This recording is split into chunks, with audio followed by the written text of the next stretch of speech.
안녕하십니까. 주역 64개 노트 정리. 이번 시간에는 천례 무망 두 번째 시간입니다. 전체적으로 160번째 노트 정리입니다.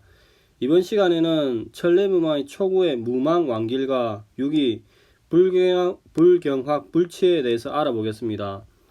자, 먼저 한자를 같이 한번 읽어보겠습니다. 초구 무망 왕길, 무망 왕길. 무망이니 나아가면 길하니라. 상활 무망지왕 득지야. 무망으로 가면 뜻을 얻음이라. 이렇게 이야기합니다. 조금 다르게 해석하시는 분은 도리에 어긋남이 없이 간다는 것은 득지야, 뜻을 얻음이라. 이렇게 해석하는 분도 있습니다. 자, 혀 위치상 보면은 양강의 발언효죠. 그 다음에 응은 없습니다. 그래서 초효죠. 즉 양강의 초효로서 응효는 없다. 하계 진의 처음이다 이야기입니다. 그래서 정유라서 발언이치라서 양강이라서 제멋대로 할 가능성이 있어도 발음을 얻었으니 망령되게 나아가지 않게 나아간다 이렇게 이야기합니다. 그러면 기본적으로 이 한자를 보면은 이렇게 그 무망 망령됨이 없이 행동해라 이렇게 이야기합니다. 그 다음에 왕 나아간다는 의미가 있습니다. 그럼 이거는 전진의 의미인데 망령되지 않게 행동해라 해놓고 또 전진 나아간다 하면은 조금 이상하죠. 그래서 글을 보면은 무망이니 나아간다고 했는데 망령되게 하지 마라 나아가지 마라 했는데 무망으로 나아간다 하니까 이게 약간 말장난 비슷하게 되죠. 근데 두 번째 해석은 경망스럽게 도망가지 마라 이렇게 이야기합니다. 다산의 해석입니다. 그 다음 세 번째 해석은 망령됨이 없이 행한다 이렇게 이야기합니다. 이것과 비슷하게 여기 아까 녹색 부분이 여기에 도리에 어긋남이 없이 행동한다 이렇게 하면은 조금 또 말이 되죠. 그래서 이 무망과 기본적으로 망령됨이 없다는 이 무망과 나아간다는 왕의 의미가 어떤지 연결이 어떻게 되는지 고민을 할 필요가 있을 것 같습니다. 일반적인 해석을 보면은 이렇습니다. 처음부터 망령되게 행동하지 말고 앞으로 나아가면은 길하다. 즉 도리에 어긋남이 없이 행동하면은 뜻을 얻는다. 이렇게 해석을 해도 되죠. 황태영 교수님은 이를 설명하시길 초구는 군자가 받으면 망령됨이 없이 행동하여서 성공한다. 길한 게인데 일반인이 받으면 실패할 위험이 크다고 말씀하십니다. 즉 망령된 욕심을 버리니 길하다. 그렇게 해야 된다. 이런 실천적인 지침을 주는 거죠. 따라서 망령대에서 허욕을 품고 있으면 실패한다고 이야기합니다. 다사는 아까도 봤듯이 경망스럽게 도망가지 말지니 그러면 길하다고 이야기합니다. 자, 여기까지가 초육이고 초구에 대한 설명이고 6.2를 보겠습니다. 한자를 보면은 불경황 불치여 증리 유유왕. 밭을 갈지도 않고도 거둔다 하니 갈지 않고도 새밭처럼 기름지니 곧 갈 바가 있어 이롭다. 이렇게 이야기합니다. 상활 불경황 미부야. 불경황은 부하지 않아도 부유하니라 이렇게 이야기합니다. 조금 다른 설명은 밭을 갈지 않아 수확할 게 없다는 것은 넉넉하지 않다는 견해가 있습니다. 기본적으로 이 6.2는 이제 중을 얻었죠. 이렇게 중정을 얻었죠. 그 다음에 이제 9.5와 이렇게 응하는 관계에 있습니다. 즉 이러한 설명에 기초하여서 이제 그 설명하는데 황태영 교수님이 도덕적 의미를 내심 물질적 성과를 미리 계산한 공리적 속성을 뛰어넘어서 대가를 생각하지 않고 일 자체에 충실하면은 오히려 뜻밖의 좋은 결과를 얻는다고 이야기합니다. 즉 유기의 효사의 의미는 속셈이나 이해타산을 버리고 도의나 자연의 천리에 따라서 일을 하나 무의자연을 묘사한다고 이야기합니다. 즉 봄에 씨를 뿌리고 쟁기거리를 하여서 가을거지에 대한 이해관계를 타산하지 않고 그냥 오래된 땅을 갈아엎고 일구면서 새 밭을 얻으려고 하면은 의도치 않게 자연지음에 맡기게 되니까 길하게 된다 이렇게 이야기합니다. 그러면 여기서 이제 그 미부, 부하지 않다 이 의미를 여기 보면은 미부가 있습니다. 여기 이게 크게 세 가지의 견해 대립이 있습니다.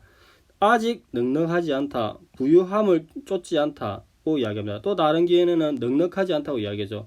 부유함을 쫓지 않는다는 이야기는 부귀를 얻기 위해서 인위적으로 경작하면 안 된다 이렇게 이야기합니다. 즉 얻으려고 하면 할수록 그 부와 더 멀어진다고 하니까 이에 그 반대적으로 목적을 이루려고 지나치게 집착을 하면 안 된다고 이야기합니다.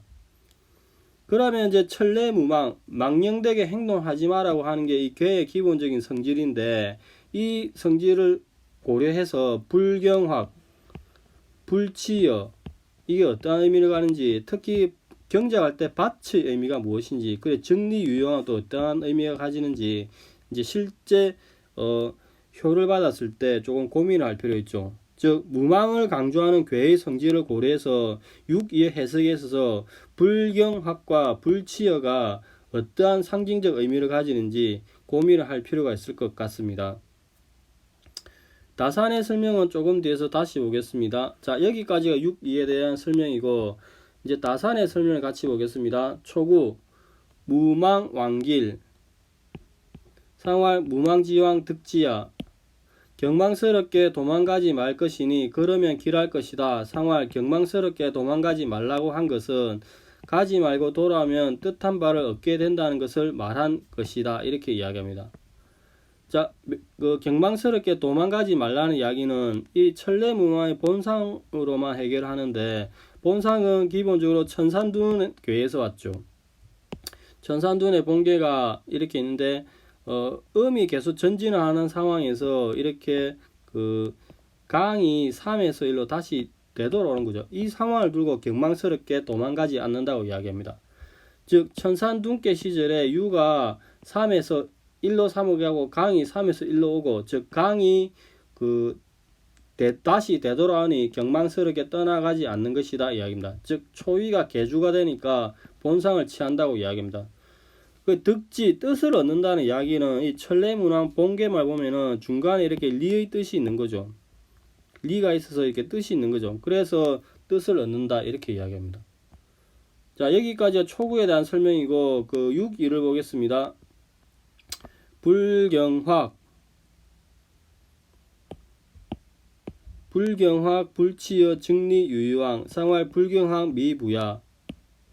밭을 힘들어 경작하지 않았는데도 수확하게 되며 불을 질러 잡초를 완전히 제거하지 않았는데도 수확하게 되어 갈 곳이 있어 이로울 것이다. 상활, 밭을 힘들어 경작하지 않아도 수확하게 되지만 이로써 부유하게 되는 것은 아니다 이야기합니다. 자, 불경학의 그 밭을 경작하지 않았는데도 수확하게 된다는 부분은 이렇게 그 천례무망의 초여가 변하면은 이렇게 되죠. 초여가 변하면은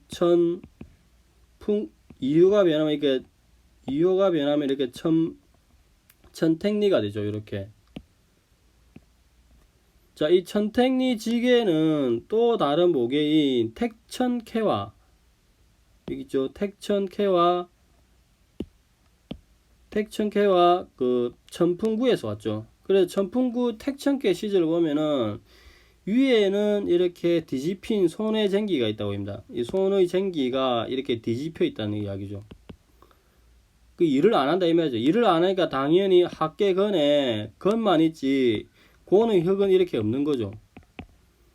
그 이런 상태에서 이제 그걸 경작하지 않는다 이 말이죠. 즉 택천괴 시절에 상계 손의 쟁기가 뒤집혀 있는 물상이고, 땅은 흙고르기가 되어 않는 상이다. 즉 불경, 경작하지 않는 상태이다 이렇게 되죠. 이런 상태에서 추위를 하게 되니까 6이 이렇게 3으로 내려오는 거죠. 6이 3으로 내려오니까 이렇게 학계가 태의 낫이 있는 거죠.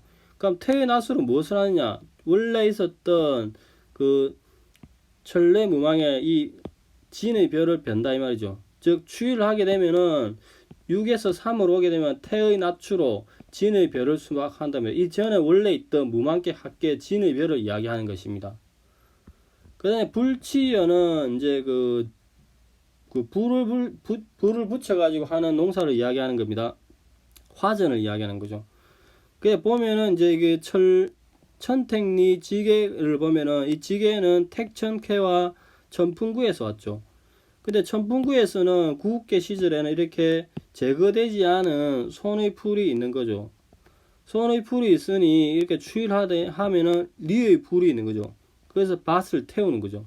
즉 천풍국계를 추일하게 되면은 천택리가 되는데 리 중간에 이렇게 불이 있는 형상인데 리의 불로 잡초를 불지는데 이 잡초는 천풍구에 있는 손의 불을 이야기합니다. 그래서 이렇게 함으로써 무엇을 하냐? 진의 농작물을 수확한다고 합니다. 그래서 불치어는 불을 지르고 나서 종자를 뿌리는 것 이렇게 이야기합니다. 또 부연해서 설명하기를 이렇게 천풍구 시절에는 손의 풀이 학계에 있는데 잡초가 제거되지 않은 상황입니다. 그래서 불치어 손의 쟁기로 땅을 파서 경작을 하지 않은 것은 아닌데 다만 불을 질러서 풀을 완전히 제거하지 않은 상황이라고 이야기합니다. 그래 주위에서 1이 3으로 하면 리께가 나와가지고 이렇게 불을 지는 리께의 상이 나오는 거죠.